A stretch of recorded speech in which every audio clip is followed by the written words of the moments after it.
బాగుంది. Third part గురించి waiting. Kamal Haasan acting awesome. మంచి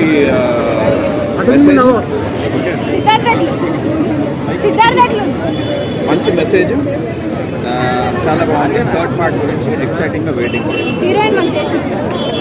హీరోయిన్స్ అంటే అందరు యాక్టింగ్ బాగుంది. ప్రియ భవాని శంకర్ యాక్టింగ్ బాగుంది. సిద్ధార్థ్ ఆల్వేస్ యాక్టింగ్ బాగుంది. ఎవరైతే చిన్న చిన్న క్యారెక్టర్స్ ఉన్నా అందరు రోల్స్ బాగుంది. On the top of it Kamal Haasan top highlight. Message, మంచి మెసేజ్ మన కరప్షన్ గురించి. ఇంకా సినిమా చాలా బాగుంది, అందరూ చూడండి. సిద్ధార్థ క్యారెక్టర్ ద్వారా కమల్ హాసన్ డ్యాన్స్ అనేది దీంట్లో లేదు, ఎందుకంటే ఇది డ్యాన్స్ బేస్డ్ సినిమా కాదు, పూర్తిగా మెసేజ్ ఓరియంటెడ్.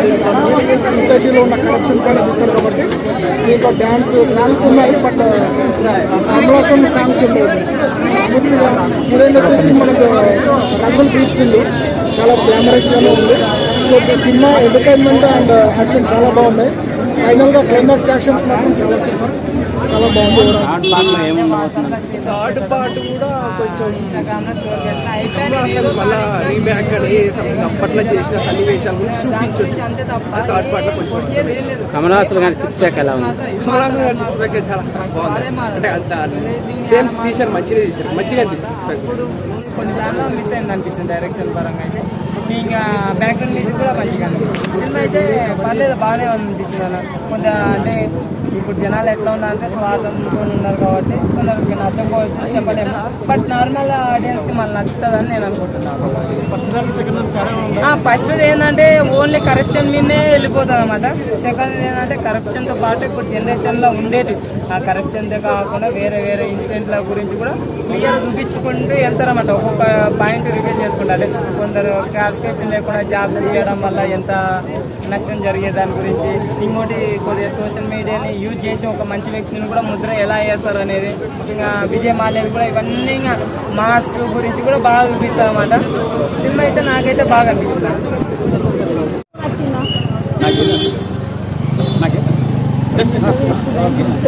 సో సినిమాలో ఇదో నెగిటివ్ ఏంటంటే ఒక ఎమోషన్ ఉంటుంది. కంబ్యాక్ ఇండియా అన్నప్పుడు ఎమోషన్ ఉంటుంది. మెయిన్ ఆ ఎమోషన్ లోపించింది. చాలా స్ట్రాంగ్ గా చెప్పారు కదా, ఎమోషన్ హ్యాష్ ట్యాగ్ వల్ల తీసుకుని రావడం అది పెద్ద విషయం కాదు. ఏదైనా సరే కమ్ బ్యాక్ అని ఉన్నప్పుడు ఎంత ఆతృతగా ఉంటుందో ఆ ఆతృతతో పడింది. మళ్ళీ ఇంటర్వ్యూ తర్వాత దాన్ని లోపం పూర్తి చేశారు. అండ్ ఇంకో విషయం ఏంటంటే ఒక కథ మెయిన్ అడ్డంగా అయితే ఎక్కడ తిరుగుతుందంటే సిద్ధార్థ్ తల్లి చనిపోయింది, కథ అడ్డం ఆ ఎమోషన్ క్యారీ కాలేదు. ఫస్ట్ ఆఫ్ ఆల్ సిద్ధార్థ్ ఆ ఎమోషన్ క్యారీ చేయాలి, ఆ కూడా సిద్ధార్థ్.